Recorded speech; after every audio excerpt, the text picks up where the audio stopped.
Alright, welcome to another look at some old games, and this is 1978 Commodore PET. We're going to try Dungeon of Death.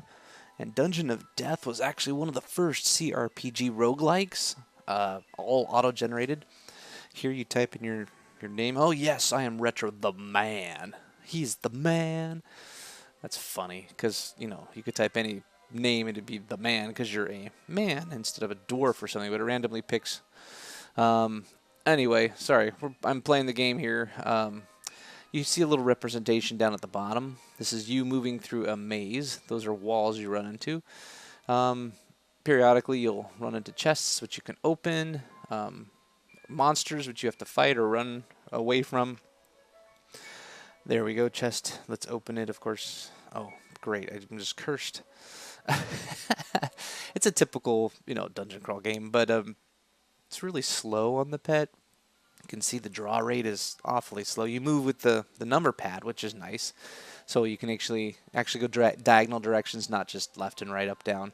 So that's kind of cool because you can slip through the cracks. Like it's not just up, down, left, right. So you can go diagonally through different areas. And the object of this game is to descend to the 12th level, defeat or find the Holy Grail. So Monty Python, right? And then defeat Smaug the Dragon, which is the Hobbit. So it's just a funny mishmash of tropes, if you will, or different, elements from different kinds of stories. But I mean, it's cool because it was one of the first dungeon crawls, and it was on the PET. Oh my goodness, like what good game is on the PET? But this is one I actually wanted to play. As I was playing, you see how you get experience level here. So we're looking at experience level on the left. I'm at 1. And as I'm walking around here, you collect gold and you collect experience. But for some reason, I don't know if it was my particular version, but I've heard other people complain, you get experience, but you never seem to level up. And of course, that's a problem because you can only go so far before, you descend a couple levels, and if you're still at level 1, you're toast. You're just going to be killed. So even with save states, you're not going to get far enough to win this game. So I had to hack it. I had to go into Cheat Engine and actually find out where the experience number is and find out where experience level is and change it so that I even had a chance of beating the game. So I'd love to have played it without any kind of cheating at all, but unfortunately this game just didn't have that option. See there, I'm already dead from low power, and this is like level 1. So you got to start all over again, and now I'm going to be Stomper the Hobbit. See how it was random? Yeah, so I was Retro the Man. Now I'm Stomper the Hobbit. But let me go ahead and fast forward here. As you're seeing now, I'm at level 10, and you can see I've given myself 5,600 experience points, and I'm experience level 12. So even though my strength and agility is 11 and 12, instead of like 18 and 19 I had before, now I actually have an experience level of 12. So it's like you've leveled up a whole bunch, and now I'm down to level 10, and I'm actually surviving just fine. So now you get down to level 10. You're looking for the stairs in each level. Sometimes you'll fall in a pit and also drop a level. But, I've falsely kind of raised my stats so I could see what this game is like. I'm not trying to beat every game in the world, but I'd like to see. There we go. I found the stairway. So I'm going to go down again to level 11, and almost there. Level 12 is the main place you get to. These little glowing, the yellow things on the left, which is spell, storing, monster control, no sword. These are just like alerts or power-ups or things you have. So right now I have the ability to store spells, whatever that means, and I have monster control, whatever that means. I guess, I don't know all of these and what they do. But there we go. Found the stairway. I'm going to be dropping down now to the 12th level. So we click down, go to the 12th level. Now I'm fighting a rust monster, and those suck. Because rust monsters, even if you beat them, will like eat your sword, eat your armor, shield. So you can pick up special shields and armor and stuff like that, but you run into a rust monster, and they're gone. Unless you have this like no rust spell. So you can find the no rust spell somewhere in the whole maze too. The other thing I've done, I've sped up the emulator probably about 200% here, because the draw rate was driving me crazy, and I just wanted to get through the game. So this is actually, faster than the original. So I sped it up so I could run around more quickly. You can see you're collecting gold. Oh, I've run into death. Let's fight death, and you can beat death. Actually, I tend to run away a lot because I don't really want to bother with all the fighting. You amass gold, you amass different things. And here we go, I just ran into it finally, the Holy Grail. So of course you now have the Holy Grail.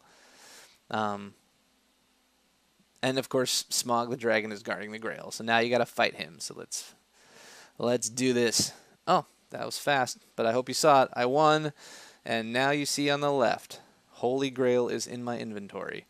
Now you got to make a mad dash to leave the dungeon with the Holy Grail and run into a rust monster.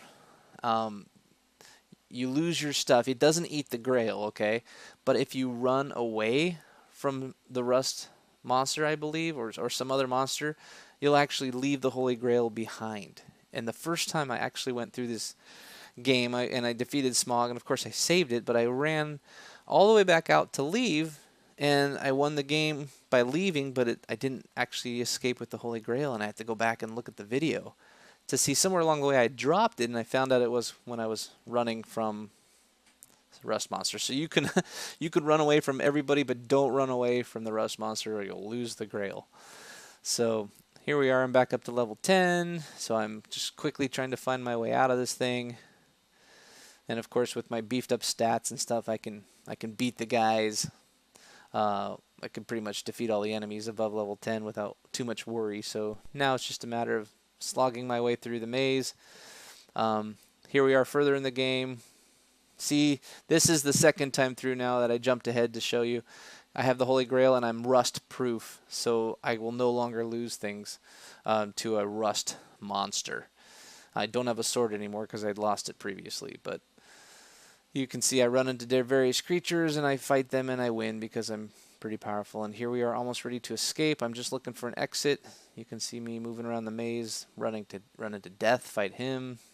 Or fight death. I beat death. I have defeated death, and death shall be no more. Anyway, so my gold is 42,000. So you amass gold, of course, as you run through, and that's kind of experience and gold are really the only things you can gauge your progress on. And like I mentioned earlier, of course, the experience level would be something, except for the fact that it didn't work in this game. So opening chest, there's the rust monster. See, now I can fight it. There we go, without fearing too much because I have my rust proof, which is cool. So you run into a lot of chests. You run into a lot of creatures. A Balrog, yes. Where's Gandalf when you need him? I beat him anyway. There I go. I found a shield. See, so a shield, one of the things that a rust monster would eat, along with the sword. But it's cool. I mean, if you took your time, you could actually go around and find all these really great equipment. You'd be armed to the teeth. You'd get all the potions, and you could probably defeat the game with enough effort without any kind of cheating at all if it worked. But I'm going to show you the ending here because I think I am almost out. So which way? I like the which way prompt the best because see how many creatures you run into? It's almost every step sometimes. Then that's why I had to speed up the emulator. It gets really old quickly. So I'm going to move diagonal. I'm going to move left and right. Trying to find usually the stairs. Drink a potion, whatever. Usually the stairs are in the corners.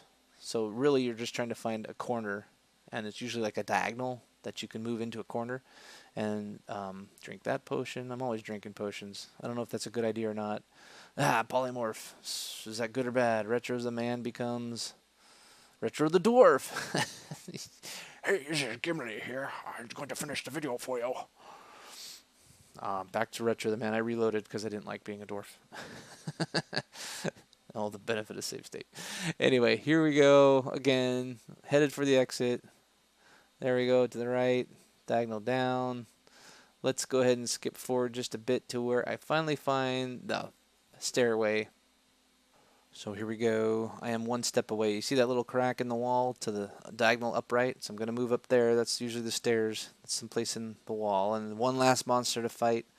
I beat him. Look at all the stuff I've collected. Lucky rings, holy grails. There's my final stairway, and there's my final screen. And isn't it interesting that the caps, you can't actually see what's said because it shifts back to all caps and you lose kind of the message. So I found a poke command that would change it back to lowercase, and we can read the final message once we do this. Made it out. And it's funny because the first time I made it out, I didn't get that special line that congratulated me for getting the Grail out. So there it is, folks. That's the end of Dungeon of Death on the Commodore PET. slogged your way through one of the original dungeon crawls. Hope you enjoyed this video.